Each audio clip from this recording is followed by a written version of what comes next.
everybody should be able to age with that dignity, Absolutely. security, sense of feeling respect that you've got a home, Mhm. roof over your head. Mhm. No one deserves to live in homelessness. Welcome to the Redefining Midlife podcast. I'm Jo Clark and I'm so glad you're here. And this is a podcast for women who are ready to break free from outdated stereotypes, rediscover themselves, and embrace the endless opportunities that midlife brings. Each week, I'll share expert advice, actionable strategies, and inspiring conversations with incredible women who are redefining what it means to thrive in midlife and beyond.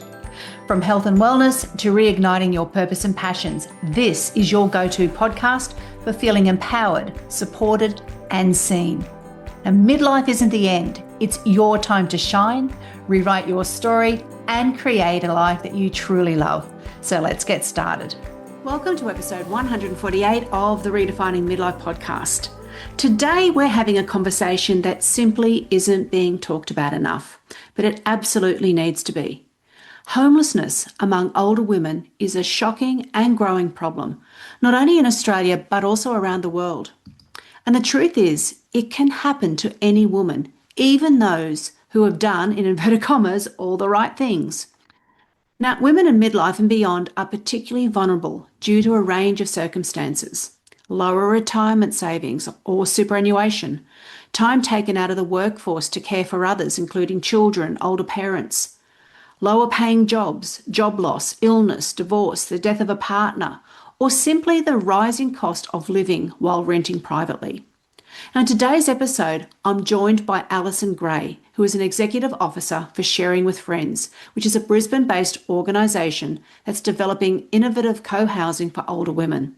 Now, Alison is deeply passionate about helping women create financial and housing security, and she brings a wealth of experience to this work. From leading large infrastructure teams in the electricity industry to running her own business supporting companies with workplace financial wellbeing programs. Now, this conversation we're having today is about awareness, it's about dignity, and most of all, it's about hope. Because there are options and support systems available, and it's time more of us knew about them. Now, you'll find links to Sharing with Friends along with several other support organisations for women in the show notes. Please listen carefully to today's conversation and please share this episode with your friends. It may be exactly what someone needs to hear. Let's dive in. And welcome to the podcast, Alison. It is lovely to have you here with us today to talk about this incredibly important and serious topic of homelessness as it relates to women who are older. Yeah, it's wonderful to be here with you, Jo. As you say, it's an important topic, and yeah, I'm really looking forward to talking with you. Right, and this is many people may not be aware of how, I suppose, how serious this topic is, and it's only going to become more and more relevant as our society ages. So it really is important that we use this conversation today as, firstly, know what's going on and being prepared and knowing what's out there and the support that, say, your organisation is going to be giving as well. Yeah, I think it is. We've got enough challenges now in terms of housing and many older women finding themselves in really difficult situations. But with the number of population growing, it is just going to get more challenging. Absolutely. So before we get into this issue, I want to spend a few more minutes just talking about you, how you found your way to this work and the story that's behind it, because there's always breadcrumbs that will lead you to where you are today. So what was life like for young Alison? Where did you grow up? Did you have a future path in plan from a young age? I can't say there was a long-term vision and plan. I wasn't one of those people who always knew what they wanted to do when they grew up. I grew up in far north Queensland in a little town called Atherton up near Cairns. Yeah. And it was, I guess, in many ways, a common small town childhood. I walked to school, walked to friends' houses, cycled to play sport. But one of the things I guess that was a bit different is my dad moved up there for his second job and they stayed 40 years, my parents. They just loved it up there. So because they were new to far north Queensland, we did a lot of family holidays, camping and caravanning. So whether that was to the beach or up the Cape York, went visiting a station, sort of out, looking for barramundi and going west out to Chillago Caves. So there was lots of exploring. That's one of my big memories of my childhood, is that opportunity to just see, as I said, camping holidays was really common in school holidays for us. Oh, sounds divine.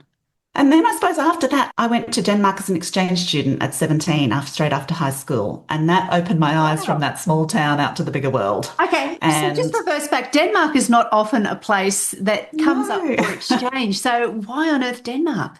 it wasn't actually my first choice. I wanted to go No. to Europe, Yeah. but I thought, well, Denmark's a small country. Danish is not a useful language, all Mm. those kinds of things. And I found when I got over there that people who were in the know really wanted Denmark because it was a wonderful place to be as an exchange student. But I got it because we had a Danish exchange student in Atherton in my small town. So she came to us, and they felt that because of the connection and she did live with my family for a couple of months. So Nice. that meant that I was allocated to go to Denmark, which I am forever thankful for because I Mm. had so many wonderful experiences that year. Yeah. And, as I said, really created a love of travel, looking at different cultures, different parts of the world. And as I said, from growing up in a small town to just seeing that there was a whole other world out there. Yeah. So you have an MBA, a communications degree, and further qualifications in training, financial counseling, and financial planning. So where did all of that interest come from? Is that something that you loved from a very early age, or did you just fall It into? evolved over time. I feel like in some ways my life was one path. After Denmark, I came back and went on the study standard work. I got a job in the electricity industry and was with them for nearly 20 years. So that was my corporate career, if you like, where I grew and moved into different roles. And that's where the business aspect came in and and the training interest. But then I went through a restructuring and redundancy process about 10 years ago. And it was that time of reflection and time of figuring out, okay, well, what's next? And fast forward, I guess, through a number of uncertain times and not sure what I was doing, I met a friend who was a financial planner, and she was looking to inspire her younger female clients to learn more about money. And I just loved what she was doing. I thought it was so important and that empowering. And she was taking very much a health and wellness approach to it, not your typical left brain, logical, boring kind of approach. And as I said, I just thought what Lee was doing was amazing. And we teamed up, and together we sort of started. And I was originally the back end, but as I said, I'm sort of supporting her with it. And then I was much more interested in the corporate workplace side of things because of my background in Mm. working in that space. So I was really keen to do more work with employees around workplace financial wellbeing, and that's how I end up. We ended up taking different paths, and that's what I end up doing in my business now. And you had moved to Brisbane by this stage, so that you Yes, I moved to Brisbane yourself. straight after Denmark. Oh, gotcha. So I've Okay. lived in Brisbane all my Yep. adult life. Rightio. So everything you're doing is based around the southeast corner. Yes, yeah. Gotcha. Now I've got it in my head where you were. Now you also, apart from that huge background that you've had for your working times, you were also incredibly passionate about supporting women to create that financial and housing security. So how did you come to work part-time? And I know it's quite a recent position for you, but how did you come to work part-time as the executive officer for an organisation called Sharing for Friends, which we're going to talk about in depth shortly? But how did you get that role? Yeah, sharing with friends, it's one of those really not a planned, as I said, not a planned pathway. A couple of years ago, I was starting to reach a point where I felt like I had some time and space to give back and get involved in volunteering. So I started looking at a few options, and I did some local volunteering within my suburb. It didn't really light me up, but I was experimenting and I guess looking for some different ways that I might be able to do some volunteering. And a lady I knew who is involved with Sharing with Friends, she's an absolute dynamo. She's about 20 years older than I am, but one of those very inspiring older women. She tapped me on the shoulder and said, well, Sharing with Friends is looking to support the women who go into the housing projects with some financial literacy when they move in. Would you be interested in coming along and potentially working in that, volunteering with us in that space? And I went, oh, that sounds interesting. Okay. And then I just got drawn in because there's so much great work they're doing. And I felt like it connected with a number of my previous life Mm. experiences. My last role in the electricity industry was managing their property group. So while it wasn't residential property, it had to do with, approvals and property acquisition, etc. So I kind of had some connection Yeah, to what Sharing with Friends was doing. But it gotcha. was really due to Robin and her tapping me on the shoulders and, one of those friends getting you, hey, why don't we could do with your help. Yeah. And compared to the other volunteering, I really do feel like I feel connected to the organisation. I feel like the volunteering is using my skills. It is lighting me up. I've got passionate about that area. Taps into, as you said, my passion for women's financial security, what they do in the future. Yeah. I So love how so sometimes, many good yeah, things there. it's quite amazing, isn't it? How things can sometimes come together and create Mm, totally unexpected joy for you because this is now, yeah, and I can see after talking to you through our pre-chats and so yeah. forth, how it's going to be playing such an important role in your own life as well Mm, as, your skills being used to help others. Are bloody yeah. brilliant. So I volunteered for a few months with them, and then they were fortunate enough to get a generous private donor who was willing to fund a position a couple of days a week. And as I said, I was doing my own business and had some flexibility, and I went, actually, I'm interested in that.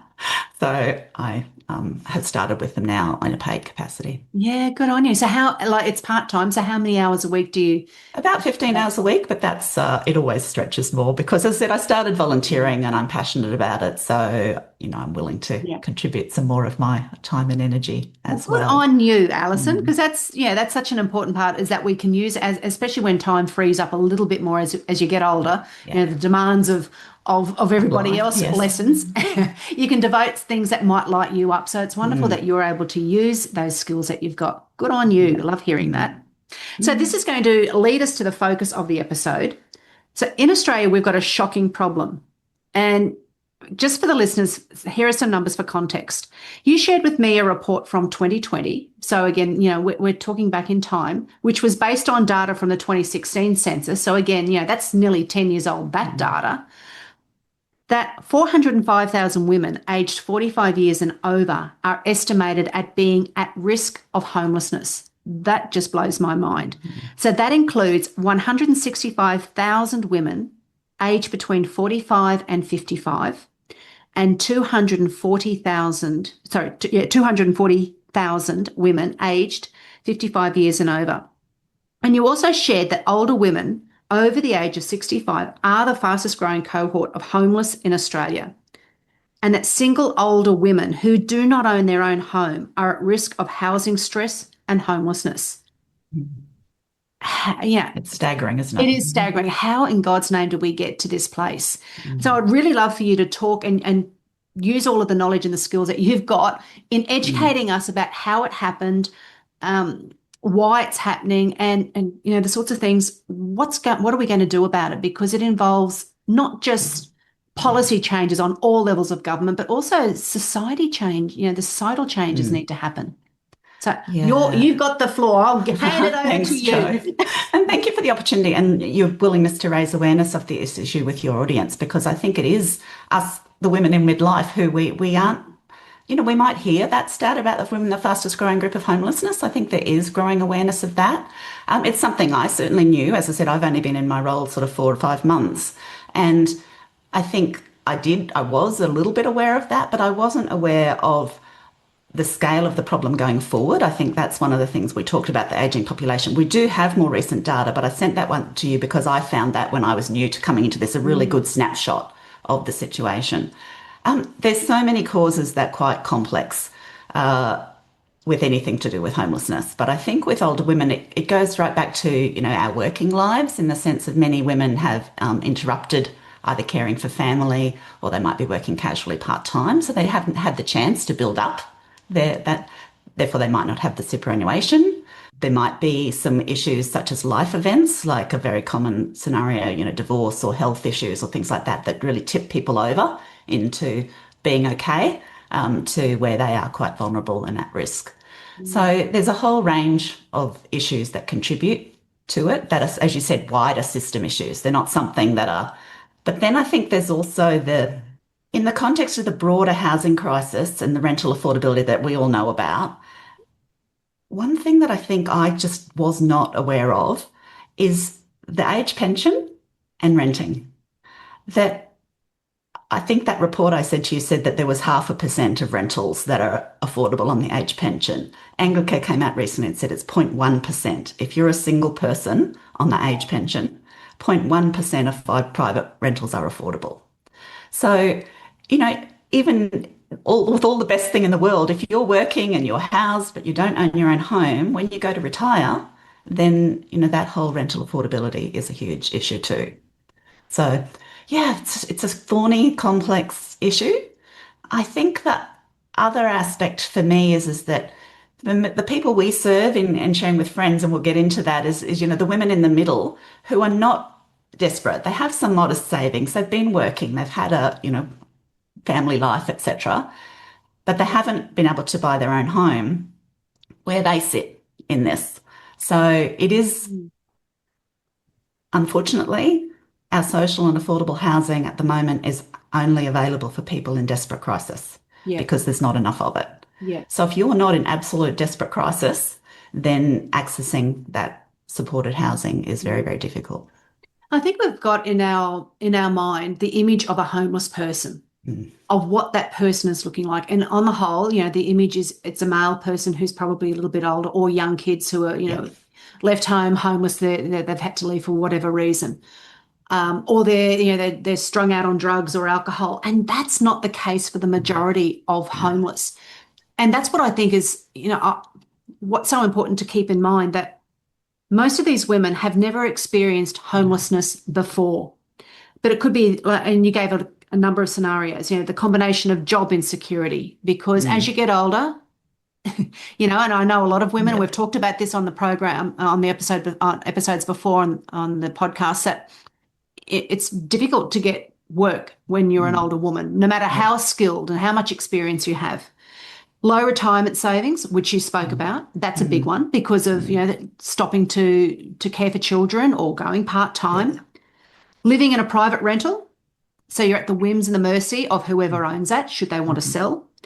All of that just leaves us vulnerable.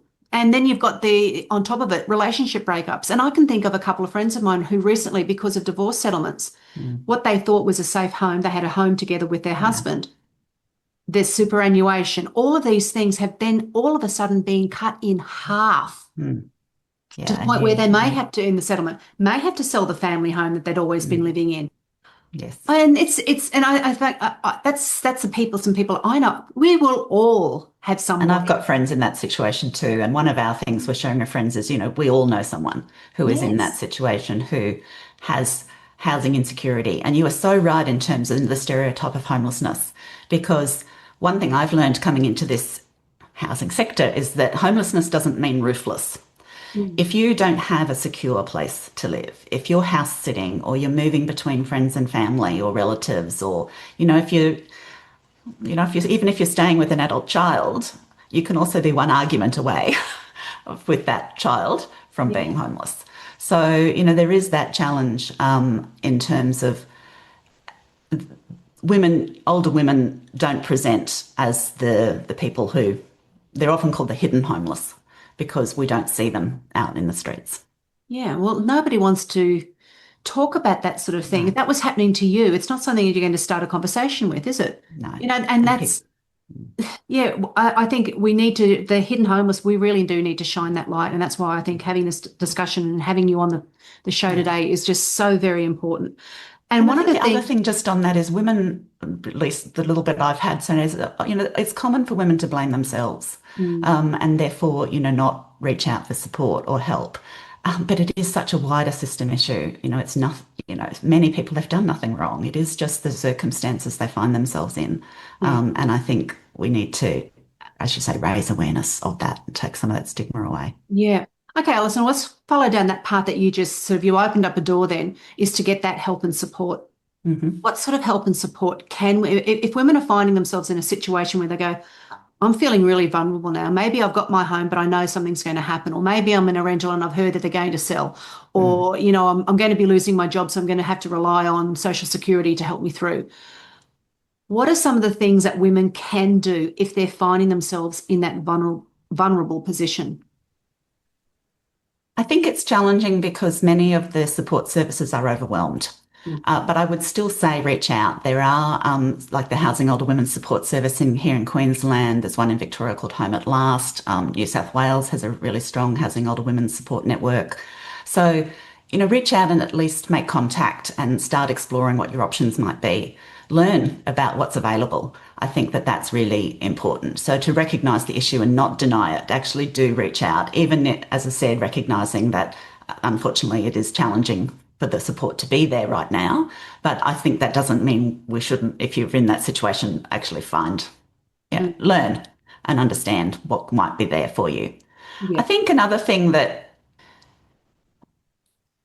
we talked a little bit about before about the power of, before we hit record, about the power of support networks. I think it is about building your own friendships and connections and opening up to people, because it may be that someone can offer support that you weren't aware of or connect you with something.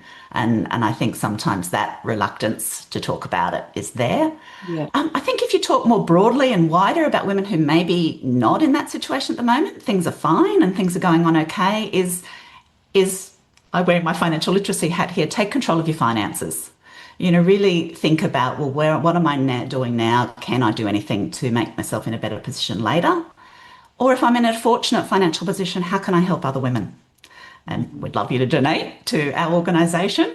But even, supporting the organisations that are trying to make a difference in this space. Yes.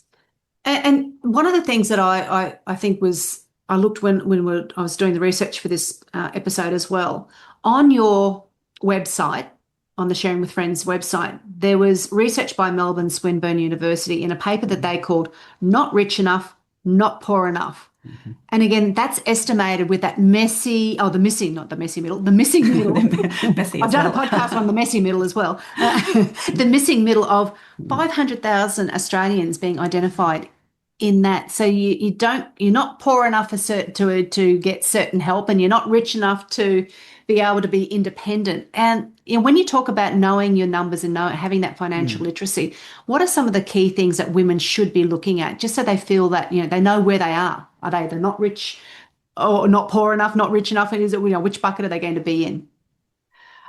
I think it really is, understanding how much you own and how much you owe at a basic level, and so that you understand, well, where am I at from my asset point of view? Because the cutoff for the social housing, as I said, and being eligible for that is not that high. I can't remember the numbers off the top of my head, but I think it's also about being aware of small actions now, little savings now, putting a little bit extra into superannuation, putting some savings away, those sort of things do add up over time. So it's that whole thing about, taking advantage of where I'm at now, but what am I doing to take care of future me? Because often we're very focused on now. We're very focused on the here and now, the pressures of now, particularly if things are challenging now. It's very hard to look ahead. Yes. But even that little bit extra to think about future you down the track, that's really important. And in reality, future you may not have a partner beside you, whether it be through a separation, divorce, or your partner may die earlier than you. So I think it's having that understanding as well of what could life be like without having a significant other beside you. Yeah, and certainly Sharing with Friends focus on single older women, because the reality is a lot of women will become single as they age. Yes. So they're either single earlier due to breakup or divorce or loss of a partner, or it may just be women live longer than men, and ultimately there are going to be more women single. So certainly our focus is on the single women who are alone, because they're a very vulnerable group when it comes to homelessness. So again, you may need to look ahead and say, well, do I know where I'm at financially? And if I was to age by myself, what would that look like? Okay, so let's just talk about the work that your organisation does, which is a new organisation relative to what's happening in the world today in this issue. So if you can talk about that a little bit more for us, the Sharing with Friends, and what the organisation does, how it can help, and what you would love to see going forward. Yeah. Sharing with Friends, as you say, is a relatively new not-for-profit organisation, about 2021 that became a charity. Oh, so it's a baby then, yeah? It is a baby. We're just about to start our first co-housing project. We're so excited. We got building approval a couple of weeks ago. And it's been a very long journey, which I might go into in a minute through that process. But I think one of the things that we look at is supporting women who aren't too rich, too poor. So they are in that missing middle. They have some savings that they can put towards their housing future, but they don't have enough to buy their own place. And Sharing with Friends sees that as a really key niche that no one else is addressing. And our model is to develop small-scale co-housing. So we get 5 women together and build a small community where each woman has their own individual studio unit and they have a shared major kitchen, living area, entertaining area, etc. So they have privacy because that's really one thing that was really important that women said when they get older. Yeah. But they have that sense of community as well because it's not just about housing for us for sharing with friends. Mm. It's also about community. There's so much loneliness and social isolation for single people as they age. Yes. And creating that, so that's our model, a small scale co-housing model, 5 women together. And it's kind of a shared, we wanted to make it affordable. So for the first project, there were some amazingly generous donors and pro bono partners, like all our legal work is pro bono, our architect is pro bono, all those to come together for our first project, fundraised for the land so that the charity owns the land and that the women will put in a contribution of over 100,000 each, and then they will get a 50-year lease. So they get lifetime security.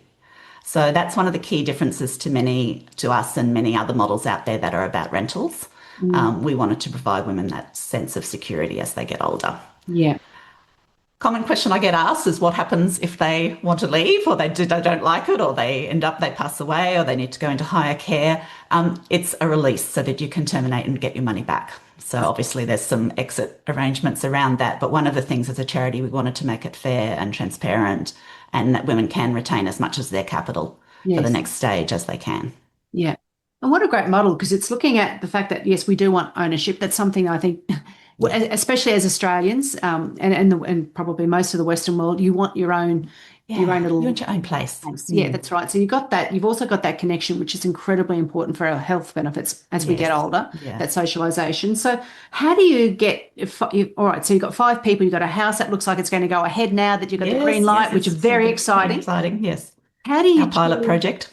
Who goes into what place and how many people apply for these sort of things? Because, the demand's there. The demand is definitely there. I guess for the first project, as I said, it's been a long time through all the approvals because we're trying to do something different and we don't fit nicely in any town planning and building code requirements, which has been why we've had so many delays with our project. We run a series of workshops. So our model is that we run a series of workshops where women learn about the model and how it works and what's involved, but they also get to know each other. We have talks about downsizing, about, aging, about decision making and things like that women can, over those time of that series of workshops, get to know each other and decide, do I think I could be neighbours with this person? Could I live with this person? Yeah. So that our model is the women choose their neighbours.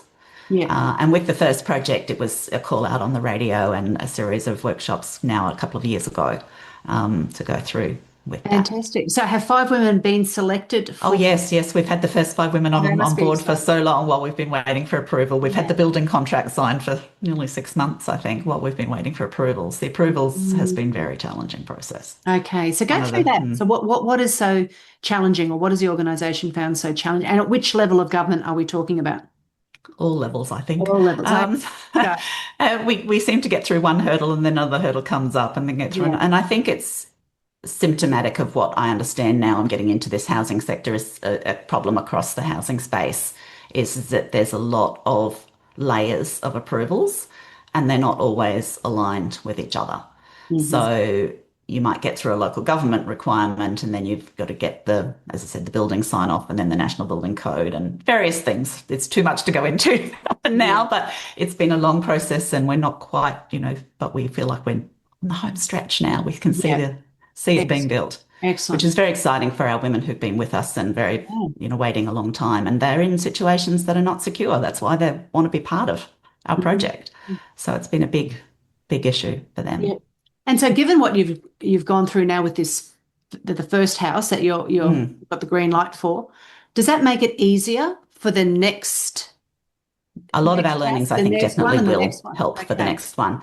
And one of the things I guess if I can step back a minute, the women who set this up, they're amazing, inspiring women, they were looking for a solution that could be replicated. That when the whole thing, if I can go back to the story of how it started, my understanding is that the women were part of the Zonta Club, which, as many of your listeners will know, is a service organisation internationally focused on women and girls. They had a speaker maybe 10 years ago who came along and talked about this fastest growing group of the homelessness.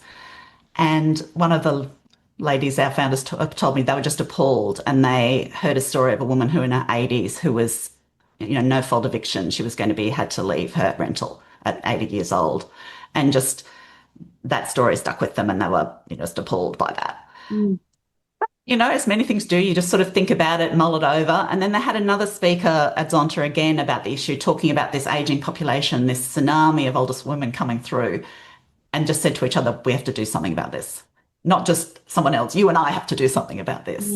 But their model was always about how can we create, yes, a pilot, but how can we replicate it? How can we create this, that this is a model other people can do? Because we're only 5 women in terms of our first project, but we envisaged lots of these. Seniors co-housing just becomes something common that people know is an option for them, that is available. It's common. Co-housing is quite common overseas, but it's not very common here in Australia. So even when you talk to people about that co-housing, what's that mean? What's it look like? And therefore it's hard to get it up and happening. Yeah. So, but that's our goal, is we would love to replicate, see other people replicate our model too. Brilliant. And you think it would be in the best interest of all levels of government to be on board with something like this? I mean, what a great thing to say you're helping with, number one. But number two is being able to help not just one person at any one time. It's times 5, because you've got 5 people. And it's changing lives by that. That's right. The ripple effect gives that whole lifetime security. Absolutely. Yes. So again, I'm just thinking, I'm jumping in my head as you were talking as well. What sort of support is given to the women who come into these homes? And yes, they've had get to know you times and work out I think that this would be a good fit and these 5 people would be great together. Is there ongoing support, given that there could be some teething problems further down the line? You don't really know somebody until you live with them, let's face it.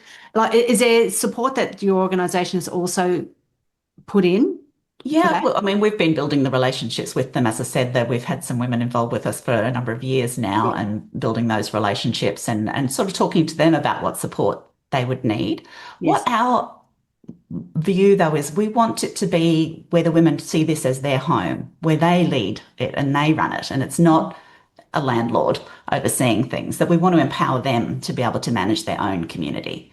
Yeah. But there is support obviously needed to make that process. So that transition process we're talking to them about now, in terms of what kind of support can we give them so that it does set them up for that success to manage it. Yeah.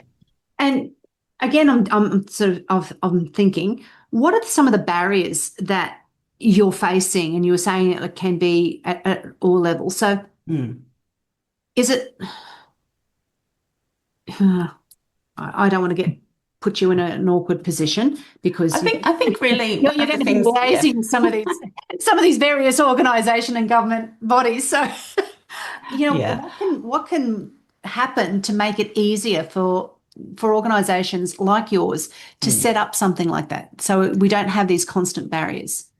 I think some recognition of co-housing and what it can look like and what it is, so that it is a standard accepted model. So it's educating those. It's partly educating and then partly getting it into planning rules and regulations and laws, etc., so that it is, okay, this is what it can be and this is what the government wants to put parameters around it, so that it doesn't cause issues, so that I think that acceptance of seniors co-housing, and we're particularly interested in seniors co-housing. Obviously there's lots of eco-villages and things that have been a long tradition of co-housing on that rural larger scale. So co-housing isn't new, but I think for us, we see it as a potential solution to this ageing crisis, to give people more housing options. Yeah. So that seniors co-housing. So I think it is that awareness and education understanding of seniors co-housing would be one. Then I think it's about some funding to make it affordable, because the challenge is, while we're serving women who do have some savings, modest savings, they don't have enough to buy their own house. That's why they're in that situation. So, contributions of land or government. And at the moment, the government is very focused, and part of me, I can understand it. They're focused on the crisis, on dealing with people who are, in desperate circumstances now. But we see ourselves as an early intervention model.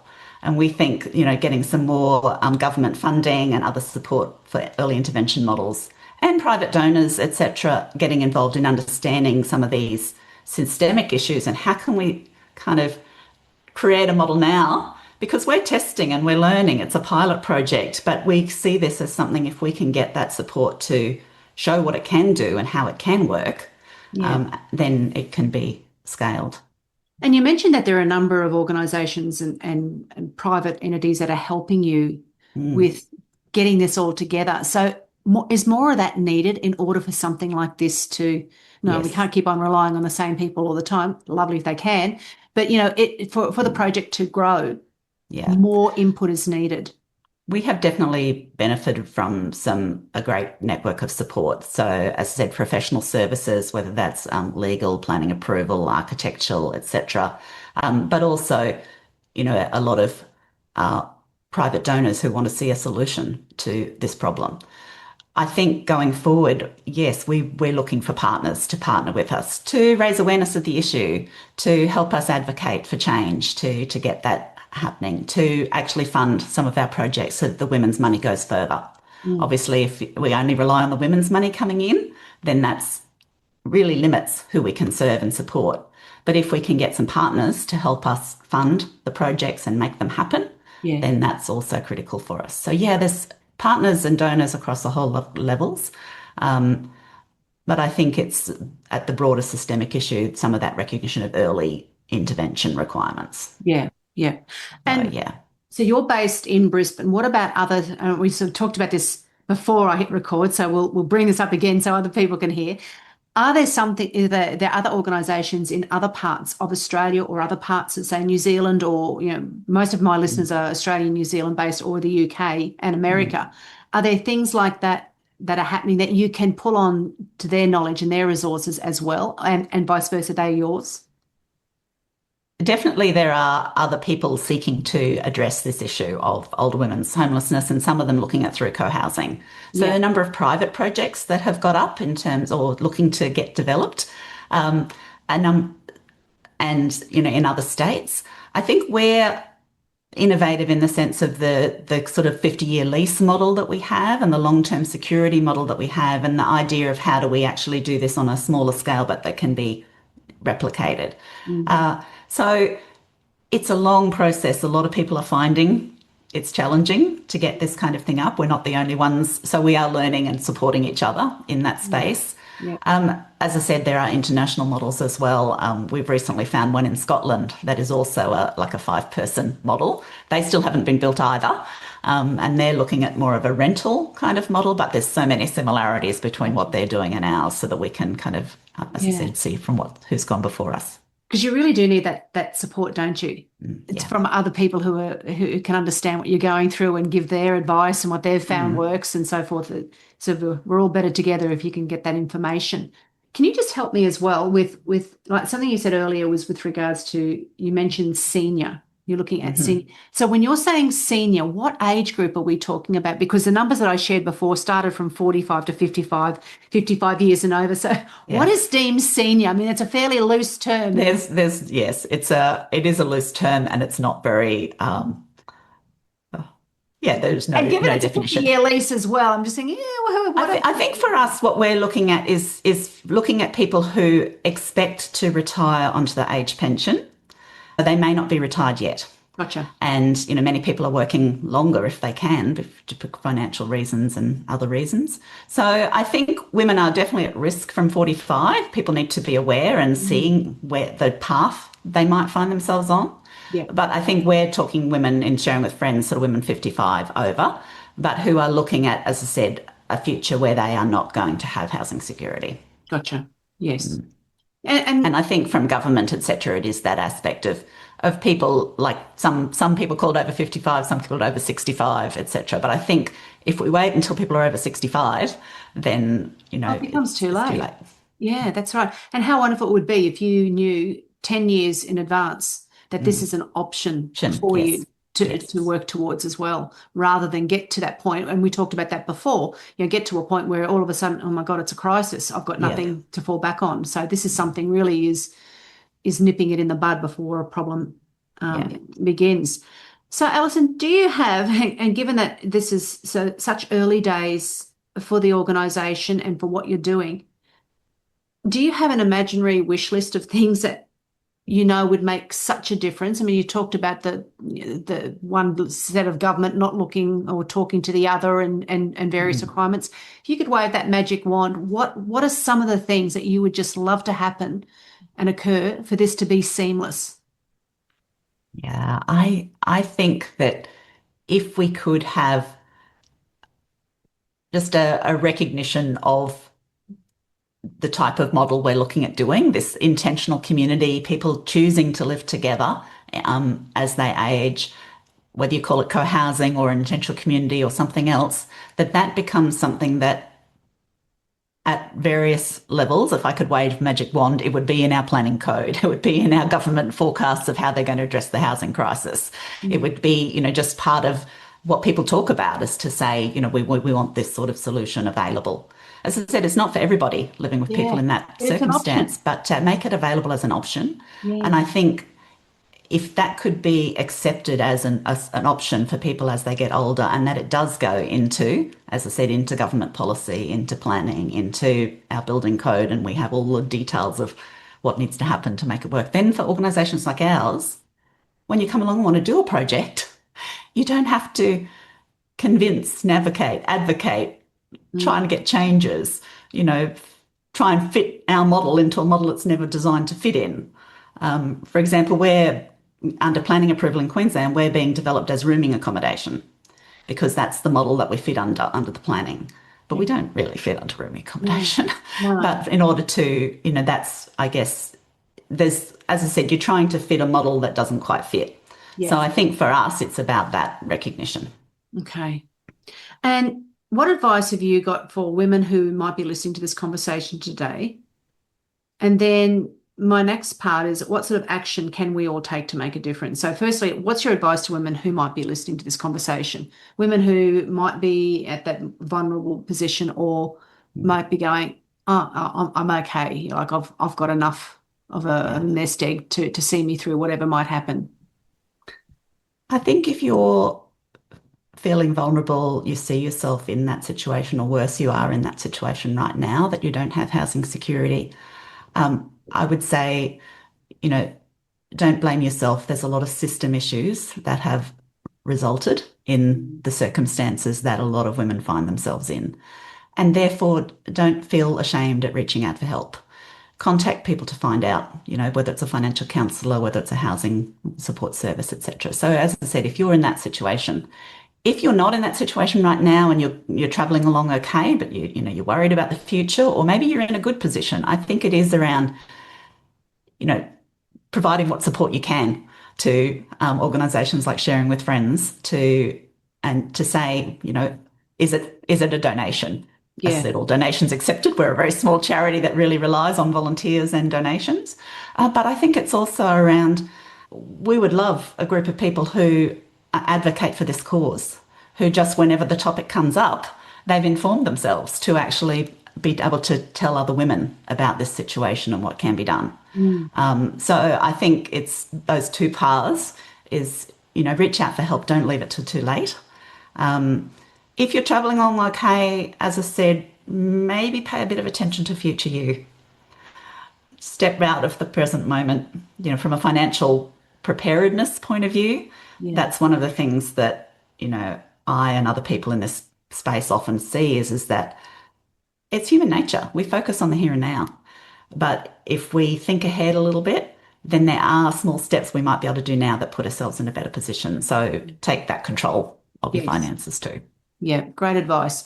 And I really respect that, the women who first came up with this idea, a creative solution to a really complex problem. And like you said, it's not going to be for everybody. No. But just to have the ability to have choices Mm. for us and to help solve such an important problem that we have in society. So hats off to all of you who are in there, and thank you for your work. So I'll say it now in case I forget at the end.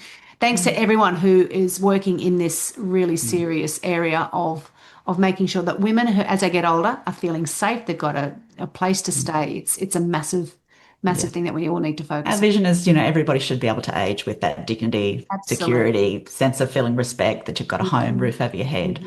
No one deserves to live in homelessness, No, particularly they as don't. And I get older. think there wouldn't be anybody, I would imagine, who would disagree with that whole premise. So, yeah, thank you. And before we finish today's conversation, I've just got a couple of unrelated questions that I love to ask my guests. So, firstly, Miss Alison, what are you enjoying about this stage of life? I can see what's lighting you up now, because every time you talk about what you're doing, your eyes twinkle and you get a smile. I think it's, as you said, that little bit of time and space to have the flexibility. And I also think one of the things that I've realized is that ability to reinvent yourself doesn't stop, to rewrite the story, to change. Because I would, if you'd asked me a year ago, would I be doing what I'm doing now? No.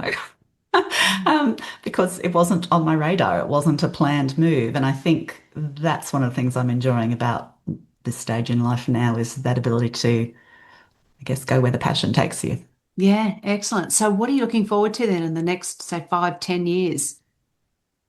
I think continuing to learn more about this space, making what difference I can. My love of travel is always in there. So there's also going to be, definitely I see more travel in my future. And yeah, just looking forward to being able to spend that time with family and friends as well. Brilliant. Love it. And so our final question is, what do you hope 80-year-old Alison will say about current day Alison?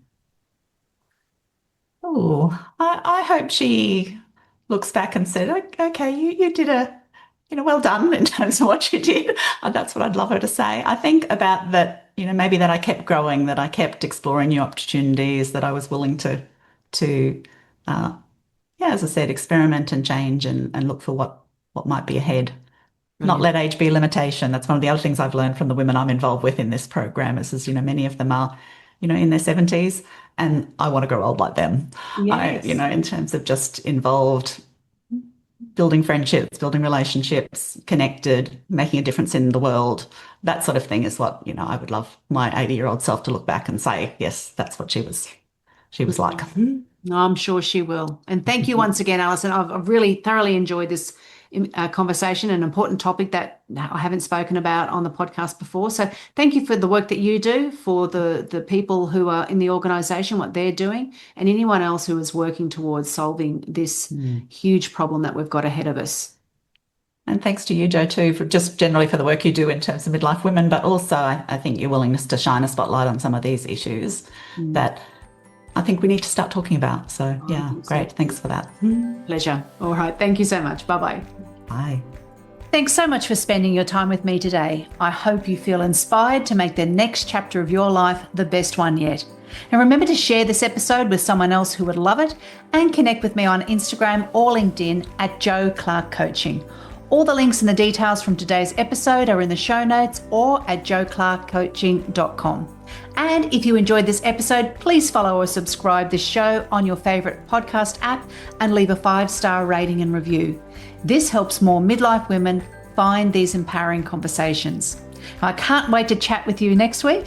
Until then, take care and keep creating a life that you love.